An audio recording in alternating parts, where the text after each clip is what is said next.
नमस्कार. अजून एका नव्या व्हिडिओमध्ये तुम्हा सगळ्यांचे खूप खूप मनपूर्वक स्वागत. तर आज आपण बनवणार आहोत पित्तशामक आंबट गोड चवीची आवळा कँडी, जी वर्ष ते 1.5 वर्ष आरामात टिकते. तर आवळा कँडी बनवण्यासाठी इथे 250 ग्रॅम इतके आवळे स्वच्छ धुवून घेतलेले आहेत. आता हे आवळे आपल्याला व्यवस्थित असे उकडून घ्यायचे आहेत, म्हणजे बियांपासून फोडी पूर्णपणे वेगळ्या होतील. त्याच्यासाठी एका कढईमध्ये तांब्याभर पाणी टाकून त्याच्यावरती चाळण ठेवून घ्यायची आहे आणि त्याच्यावरती हे आवळे टाकून आपण झाकून त्याला मीडियम आचेवरती 15 मिनटं छान असं शिजून द्यायचं आहे. तर याला झाकण ठेवून साधारणतः 15 मिनटं झालेली आहेत. आपण झाकण काढून चेक करूया.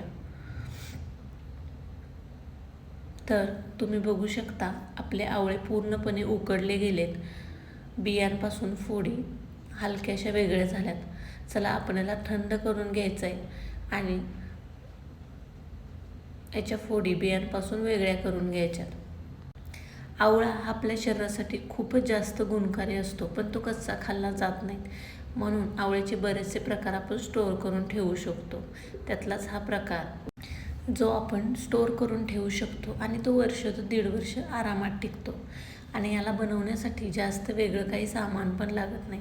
तर आता सगळ्या फोडी आपण बियांपासून वेगळ्या करून घेतल्यात. तर हे 250 ग्रॅम इतके आवळे आहेत, तर त्याच्यासाठी 250 ग्रॅम इतकी साखर वापरायची.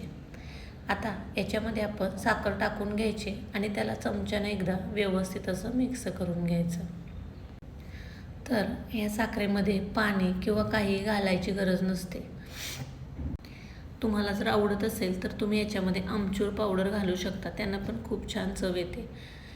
आता साखर आवळ्यामध्ये व्यवस्थित अशी मिक्स करून झाली. आता आपण याच्यावरती झाकण ठेवून याला असंच झाकून ठेवायचं. याला 3 दिवसासाठी असंच झाकून ठेवायचं, पण दररोज दिवसातून एकदा ह्याला उघडून चमच्याने व्यवस्थित असं हलवून घ्यायचं आहे. नाहीतर काय होतं, आवळ्याच्या ओलाव्यामुळे साखरेचा पाक झालेला असतो आणि जर आपण त्या पाकाला दररोज एकदा नाही हलवलं तर त्या पाकाला बुरशी येऊ शकते आणि आपली आवळा कँडी खराब होऊ शकते.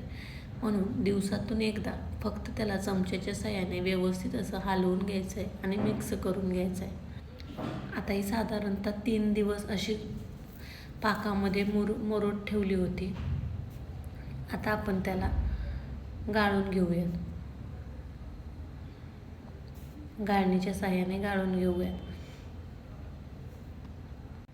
आता आवळा कँडी गाळून जो राहिलेला हा जो ज्यूस आहे, हे पाणी टाकून द्यायचं नाही. तर तुम्ही याचा सरबत बनवण्यासाठी वापर करू शकता आणि असंही पिऊ शकता, कारण याला आपण 3 दिवस आवळ्यामध्ये ठेवलेलं पाणी आहे ते शरीरासाठी खूपच गुणकारी असतं. तर आता ही आवळा कँडी आपण 2 ते 3 दिवस कडक उन्हामध्ये सुकवून घ्यायची. तर याला असंच ठेवून देऊया आणि 3 दिवस सलग त्याला उन्हामध्ये सुकवून घेऊया. आता तुम्ही बघू शकता साधारणतः 3 दिवस होऊन गेलेत. मी त्याला कडक उन्हामध्ये छान अशी सुकवून घ्यायची. जास्त पण कडक होऊन द्यायची नाही. मी तुम्हाला एक तोडून दाखवते. अशा प्रकारे ती तुटली पाहिजे. एवढी वाळली की आपण त्याला काढून ठेवायचं आहे आणि एका काचेच्या भरणीमध्ये तुम्ही त्याला भरून ठेवू शकता. ते अजिबात पण खराब होत नाही. वर्ष ते 1.5 वर्ष आरामात टिकते. आता ही पूर्णपणे वाळून झाली तर तुम्ही त्याला पिठी साखरमध्ये घोळून सुद्धा ठेवू शकता. पण ही अशी पण खायला खूप चांगली लागते आणि ज्या लोकांना पित्ताचा त्रास आहे त्यांच्यासाठी तर ही आवळा कँडी वरदान आहे. व्हिडिओ आवडला असेल तर व्हिडिओला एक लाईक करा.